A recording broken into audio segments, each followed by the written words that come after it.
I'm Pip, and welcome to the Midwife Pip podcast, the home of expert information and real chats on all things pregnancy, birth, and beyond. In a sea of perceived perfectionism and perfect Insta-worthy squares, keeping mum life real is more important than ever. So grab a cuppa and join me this week for a Keeping It Real chat with the wonderful Amy Voce, a familiar voice as a radio presenter and podcaster, and a lovely human and also toddler mum.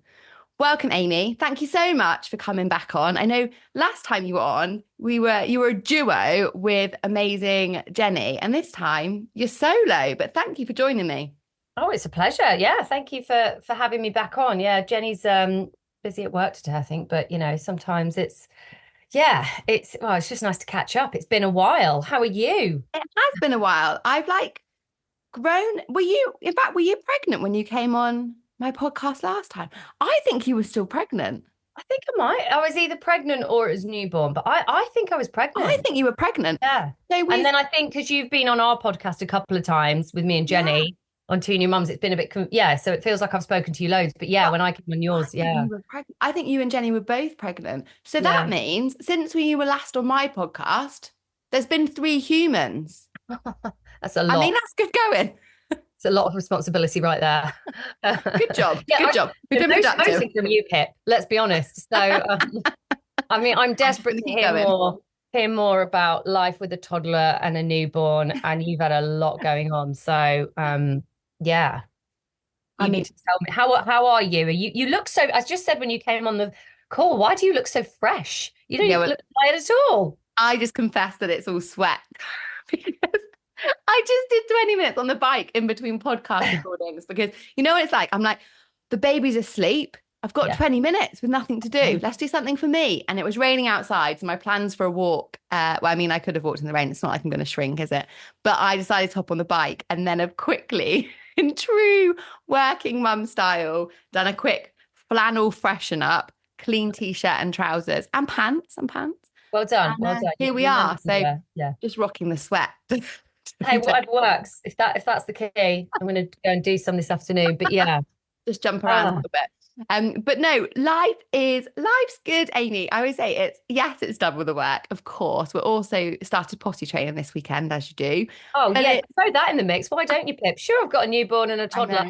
I'll do some potty training. Potty train. But Amy, it's worse than that. During the potty training yesterday, my husband James decided to knock a wall down. What's wrong with you all? Calm down. You're in the newborn. You shouldn't even be doing that. You should be taking the newborn excuse and doing lots of, what daytime tea. I got really into a place in the sun and was like, right, let's move abroad. Well done. It's very impressive. But crikey. We're just rolling with the punches. But anyway, how are you? How is toddler life? Because pregnant last time we spoke, you've gone through birth, you've had a baby, and now here we are. Toddler life's good. I really love toddler life. I think, and I'm quite keen to reiterate that point, and I've said this before on our podcast, is that I feel like when you're in the newborn stage and whatever age your baby is, you'll get a lot of, especially when it's really hard. And I had some serious sleep deprivation days where I struggled and people would say, well, it does get a bit easier, but it just gets different. Or some people are like, well, just you wait and it'll get the toddler bit is even harder. And I don't agree. Like, it's different battles, but they're far more manageable battles in my opinion. And I'm getting sleep and she started nursery 2 afternoons a week. So it's just getting that bit of time back. And I feel like life is a lot more manageable.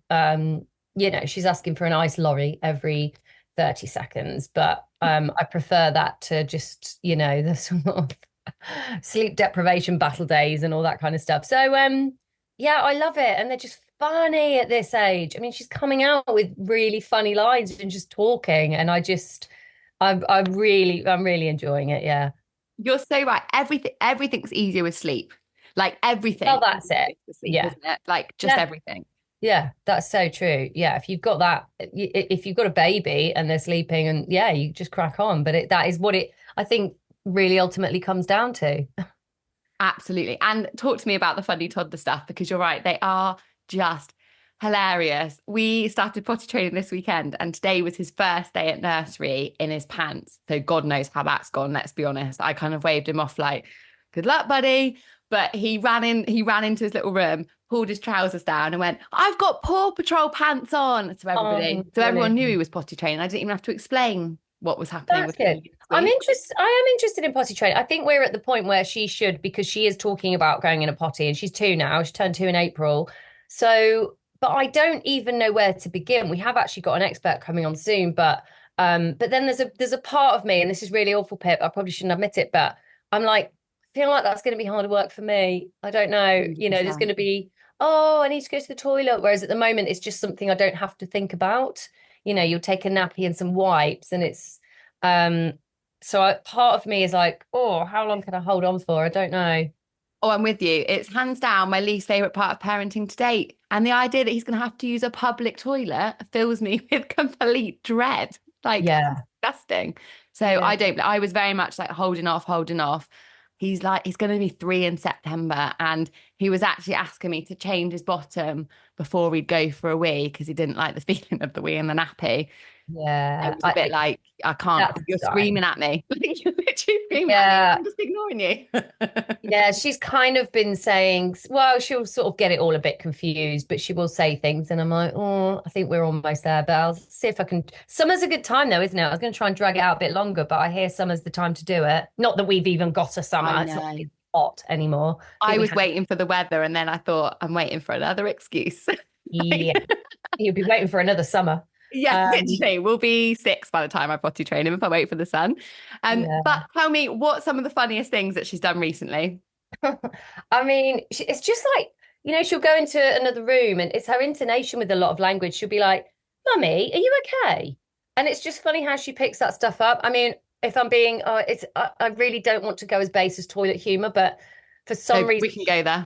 she did learn quite early on to say, oh, Mummy's done a Trump, or Daddy's done a Trump, which I hadn't, by the way, guys. But um, the fact that she learned that and she learned that that was funny, Eden's done a Trump and then makes a noise is just ridiculous. And yeah, just having her own opinions and she did something at the weekend. Oh, it's every day. It's like a different thing every day. I'm trying to, you're trying to grasp for the specifics. I mean, that's one of them, but um, yeah, she'll just asking for our ice lorries and um yeah, being a very opinionated age and kind of that's what she wants, and that's I do quite like I like that. It's I kind of love it. sassy.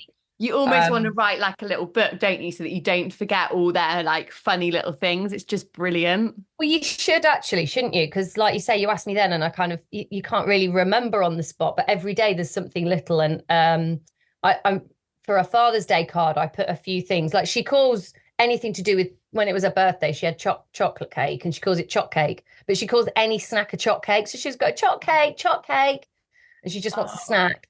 And I it's bet like, everyone's like, "Oh, you feed your child is chocolate cake." yeah, no, it rarely ever is, but yeah, that's it. And but now she has started. She grabbed my bag early and went, "Mummy, want a snack? Mummy, I want a snack." And she's just, yeah, she's in that kind of territory where she is a very bossy toddler, but I do find it very amusing. So It is yeah, I brilliant. like it.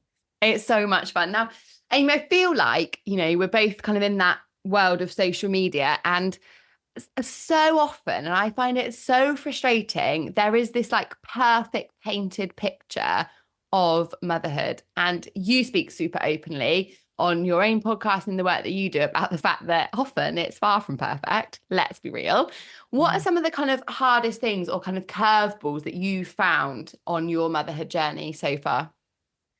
Do you know the thing that I grapple with the most, and I was thinking about it earlier today, just the one thing I've not been able to get my head around, and I feel like people weren't talking about it enough, is the work childcare balance. I Mm. just feel like everyone had babies and cracked on with their careers and it seemed fine. And I've just found myself, I guess, because we don't have any, we don't live near any family, so we don't have any help in that respect. So it's all paid, so she's in nursery 2 afternoons a week. But I remember in the early days trying to get help, like a part-time nanny or someone who could do a few afternoons a week.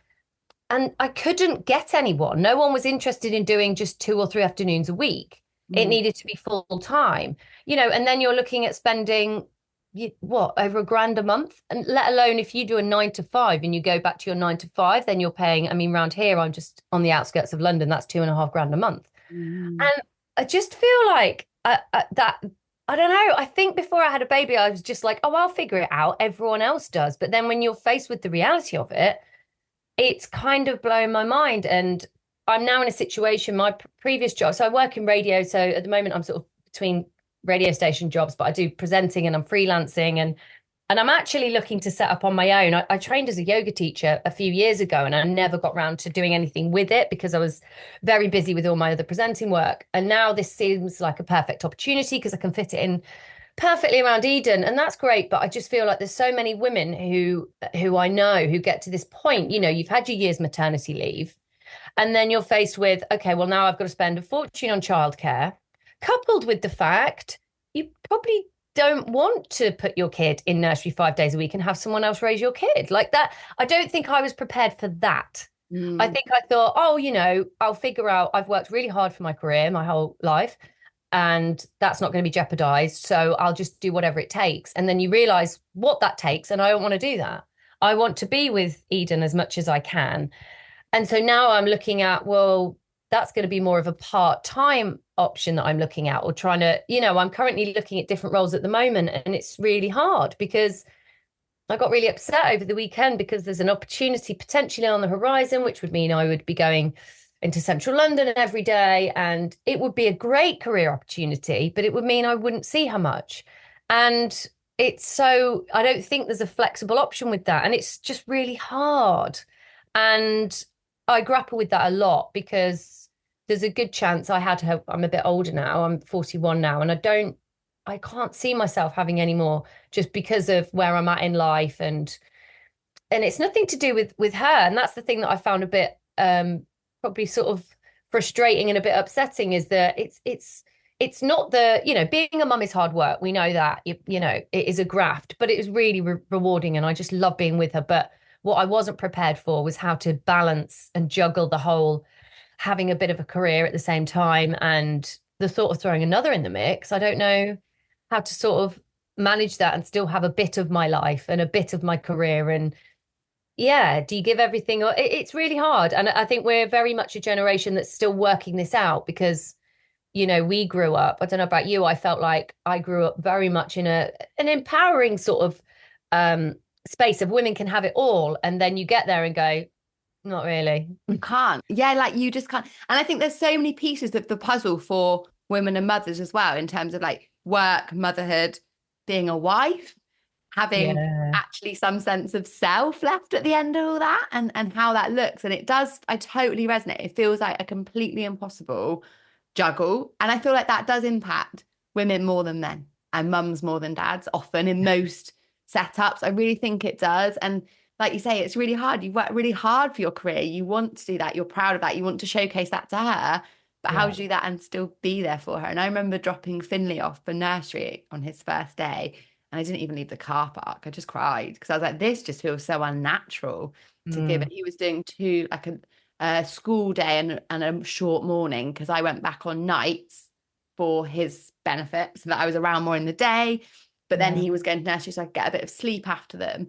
And I was like, this just feels so unnatural that I've just given my child to someone else. And like you, we don't have family around. So it was like I'd never left him, never. And I'm giving him to a stranger. Like it just felt so unnatural and wrong in every stretch of life. But I Yeah. want to be a midwife. And it's so difficult, isn't it? It pulls you in a million directions. Yeah, the reality is, I'm sure the same with your situation is, once she started nursery after a few weeks, she loves it, and now I would feel comfortable. Now she's getting a bit older, putting her in for a couple of more afternoons, maybe, and all that kind of stuff. But it's just I wasn't prepared Mm. for that. If and I just think I'm still figuring it out, and I think a lot of women are, and I just think we're a bit of an experimental generation at the moment where we're kind of going, right, we've had a career, and but now I've had a baby and I need to get back to work, and I want to get back to work, but work, or the workplace environment and the rest of society, doesn't seem to have quite caught on to the fact that,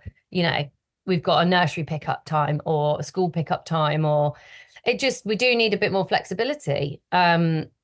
We need women in the workplace, and also with the cost of living, it's not, I don't know about you, but my mum, I'm the youngest of four kids, and so my mum didn't work till I was a teenager, and I'm the youngest one, so she didn't work for years because she raised children, but it was more, and that was more the norm, Yeah. then, and also we lived in a world where it was easier to live off one income, and now it's just becoming quite challenging. Yeah, it's just all a lot to take on, and sometimes I feel annoyed at the system more than anything than parenthood. We should be around our kids as much as we want to be.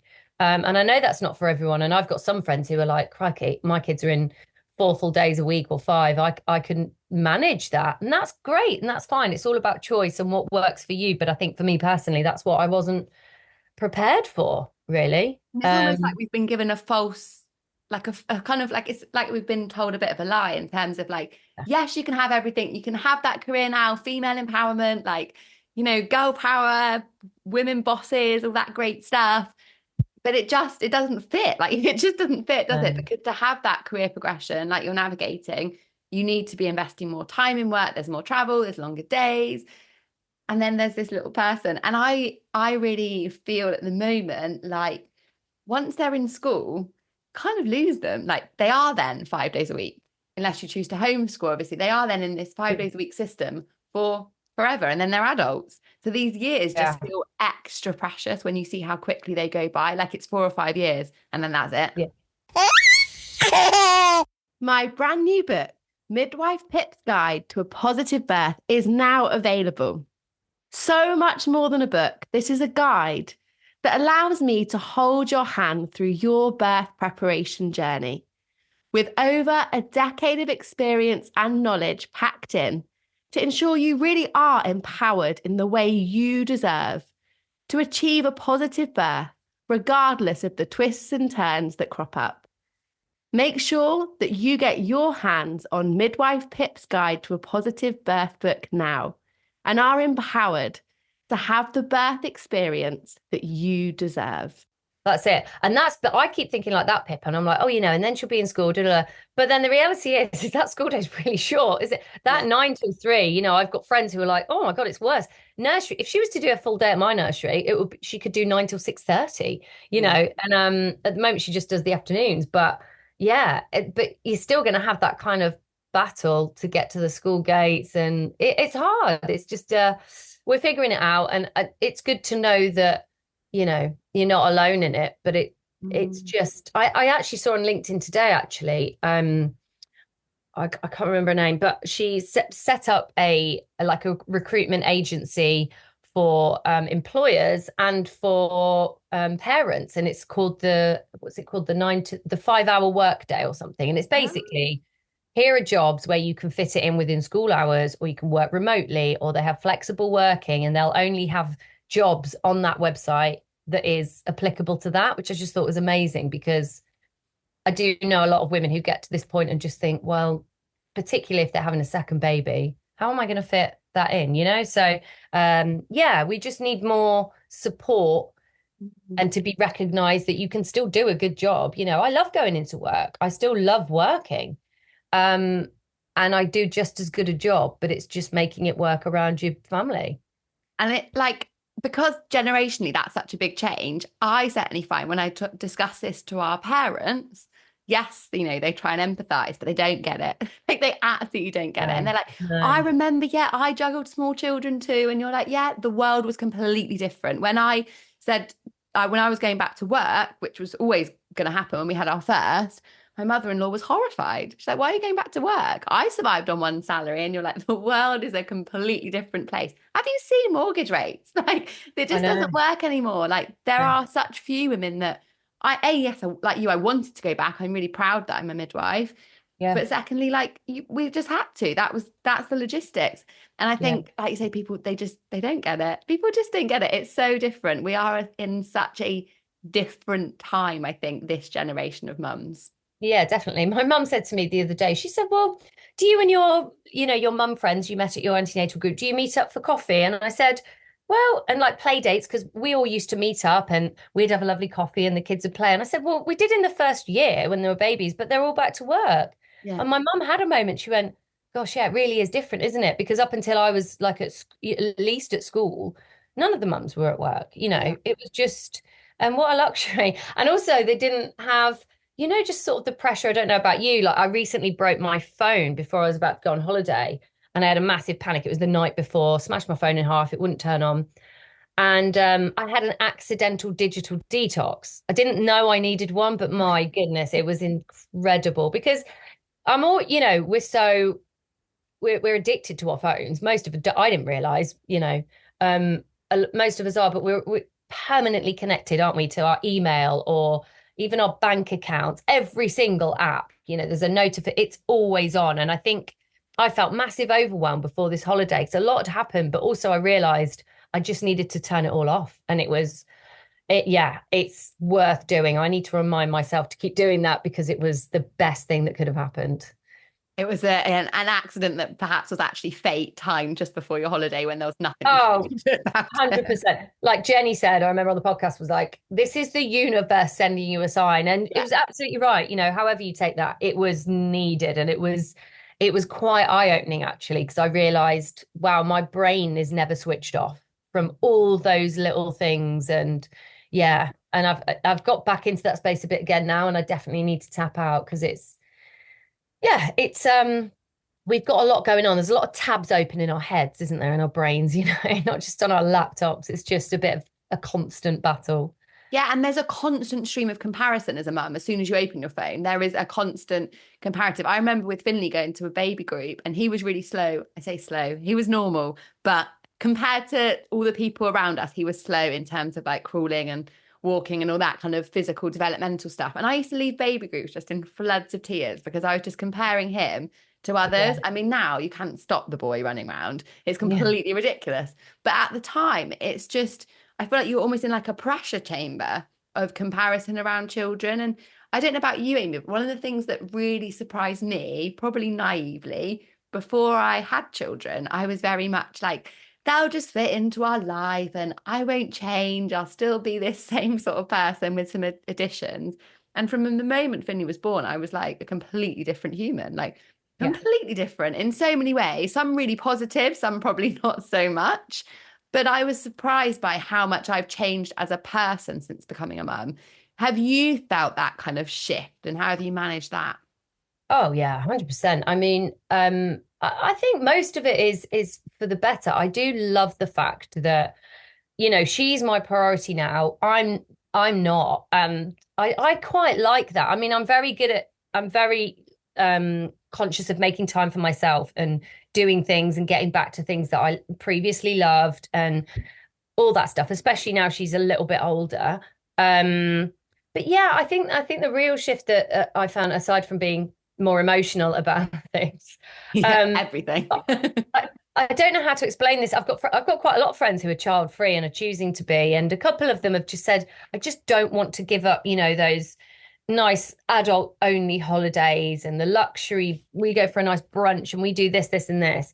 And I get that. And there's a part of me, I don't say it because I think it just sounds patronizing, but there is a part of me that goes, but when you have a kid, you sort of, they used to be I used to love those kind of things, but then you just don't care as much Yeah. anymore. Don't get me wrong, I still love those things. But I know there'll be a time I'll go back to that.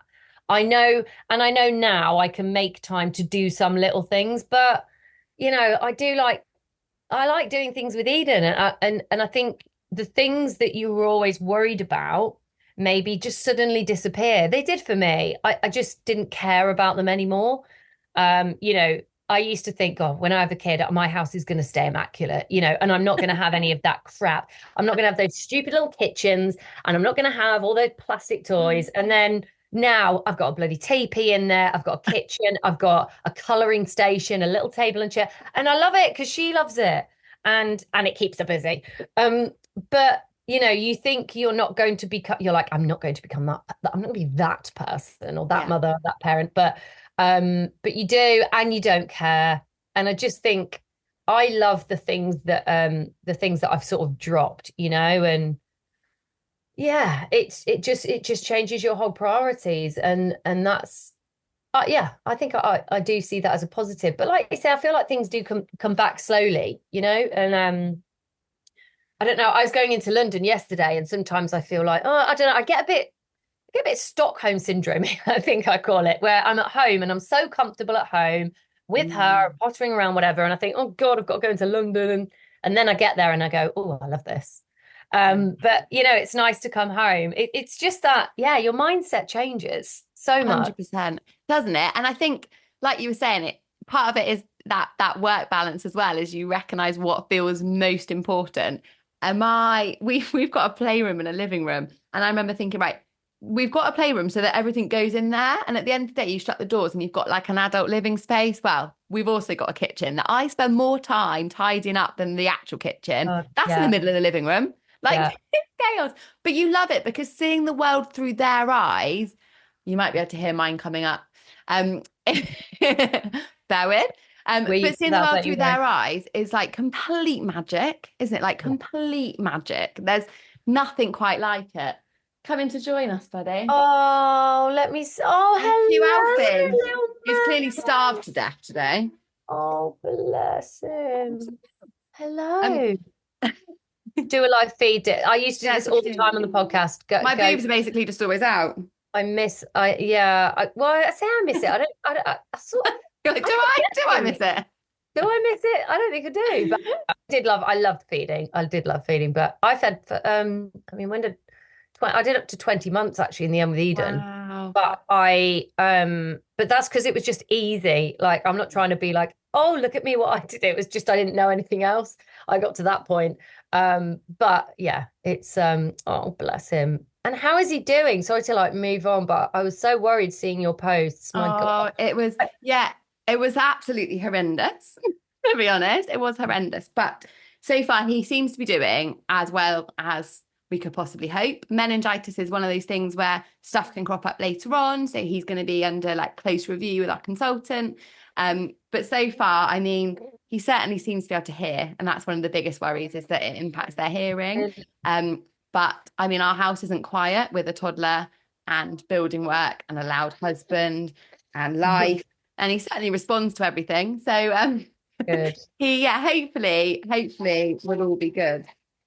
Because I saw your posts, and I think that's the other thing when you become a mum, like, that would have been even without a baby, seeing any baby or child unwell is horrendous. But as a mum, like you feel it sort of like, oh my God, within your Oh, bones, don't you? And you yeah. just think, oh my God, I feel like I don't know how she's coping with that. And I feel a bit sick for her. And I keep thinking about it. It's that Oh, thing, bless like you. you just think. And then it was good for you to raise awareness as well, because a few days later, like Eden was poorly and she just had a sick bug, I think. But you're going through all these things like, oh my God, when do I, yeah, and that's even worse with a baby when you're trying to sort of self-diagnose everything and not really knowing, but yeah, it's a I roller think coaster that of emotions. emotional brain is nuts, isn't it? I was Oh, like really very level-headed, I think, before children and very decisive and didn't really cry at stuff. Like wasn't that kind of emotional person. Since having children, anything that involves children that you see like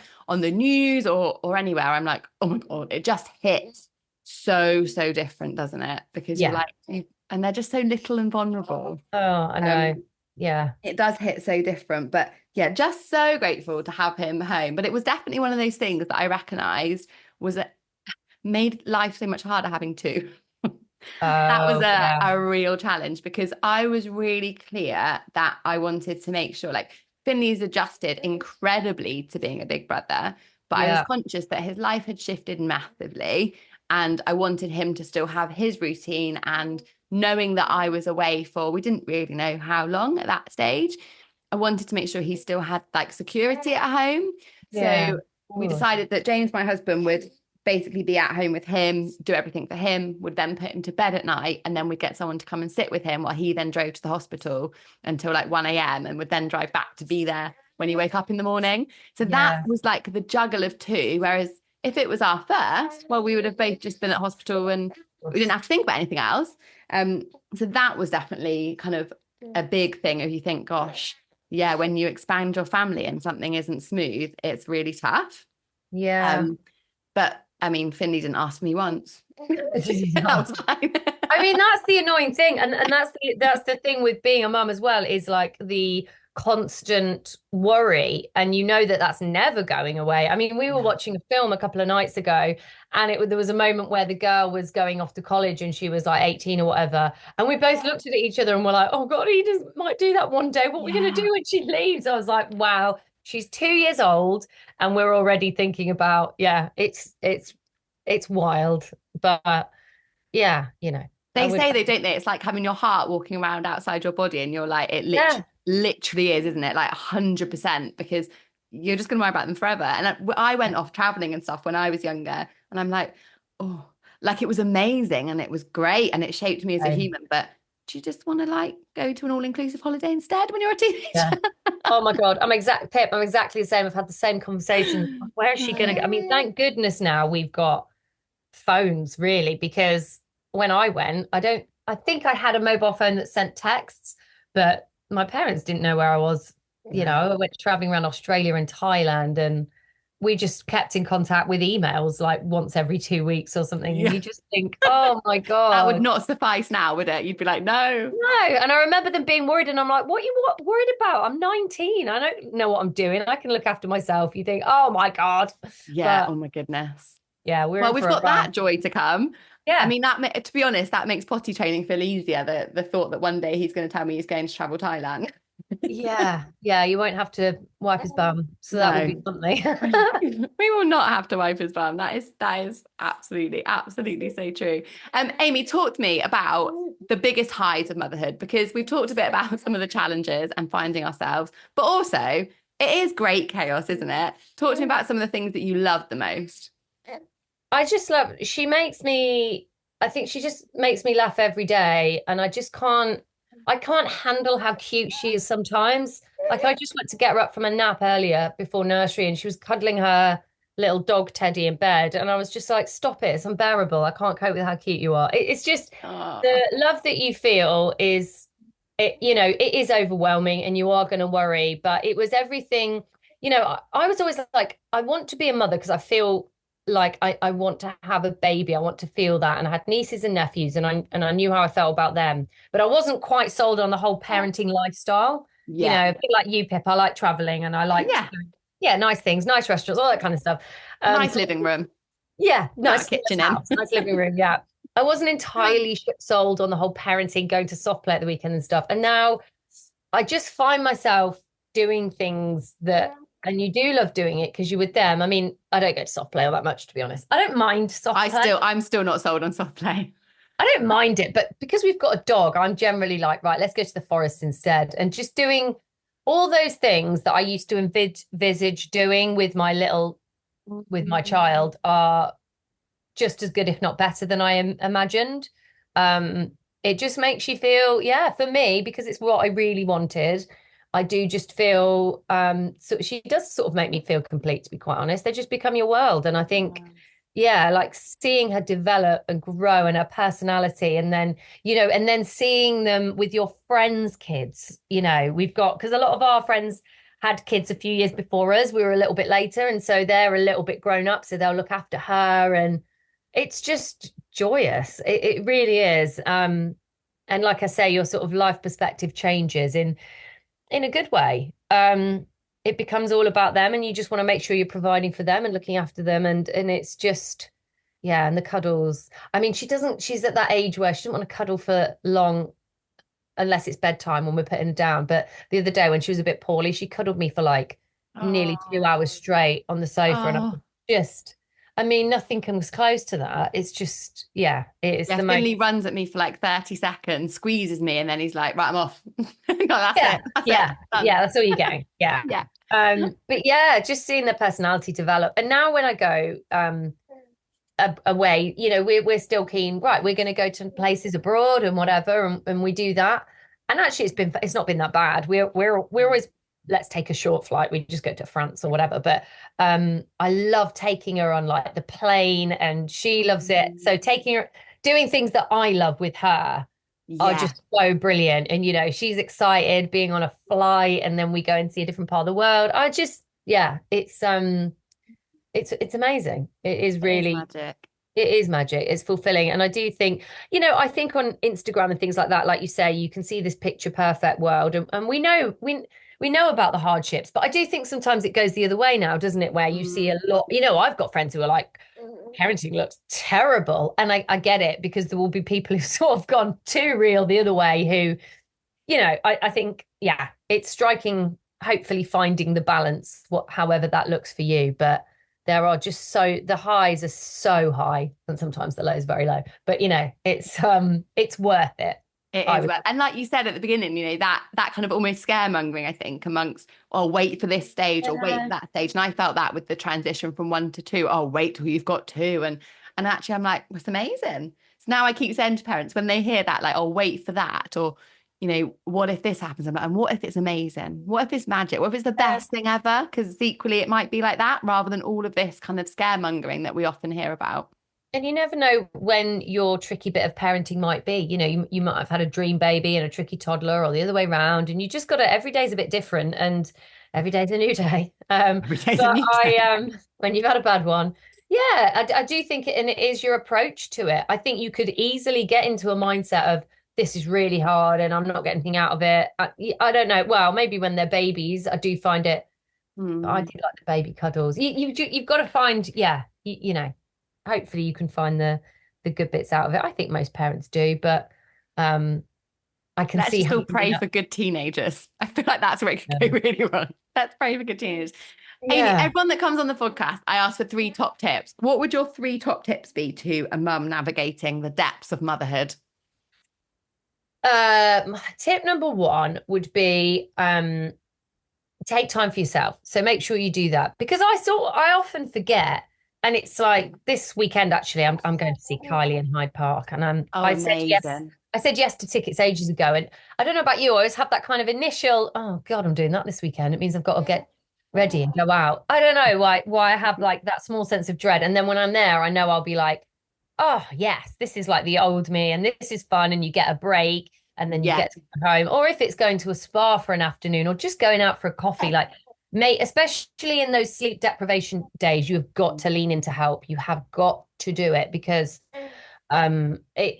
just having an hour or two to yourself, turn your phone off. It makes a world of difference. And I'd be a bit of, not a martyr. I just didn't realize I was doing it, or I'd get to a point it was too late, and then I'd have a bit of a meltdown, and my other half be like, why didn't you say something sooner? I could have taken the load off sooner. And I didn't. So I think that would be my tip number one. Tip number two, if you're in the real sort of trenches, like early, I don't know, sleep deprivation was my ultimate, like, right, real struggle. I think that was the hard, because like you say, you can deal with anything when you're getting sleep. I think in those days you have got to take it slow. Just cancel, if you're feeling overwhelmed, cancel everything, and focus on that one little thing a day that is going to make your day, regardless of your night. So for me, I don't know what, me and my boyfriend often talk about this. We really cherish that first coffee in the morning. We're Oh, big on I'm with coffee. you. I'm with We've got a you. really nice, we invest in a nice coffee machine. And so even if I was having like the worst night, up all night, and I just thought, well, I've got to get through another day. If it was really bad, I'd be like, whatever I've got on, cancel it. I'm going to stay at home. But I would focus on that one little thing, and it would be that first coffee in the morning that would just takes the edge off. And whatever that is for you, something small, or, I love yoga, obviously. And so I will always, especially if I'm sleep deprived, fit in a morning sun salutation. It could take you 1 minute, do it with your baby, stretch your body. You've got to, because it affects you so physically, the sleep deprivation, especially, and just the overwhelm. If you're in that stage of motherhood, you got to do something to sort of release your body, or exercise, stretch, have that coffee. I'd focus on that one little thing. And just try and drop as much as you can. You got plans, you feel overwhelmed, just cancel them, prioritize you in those moments.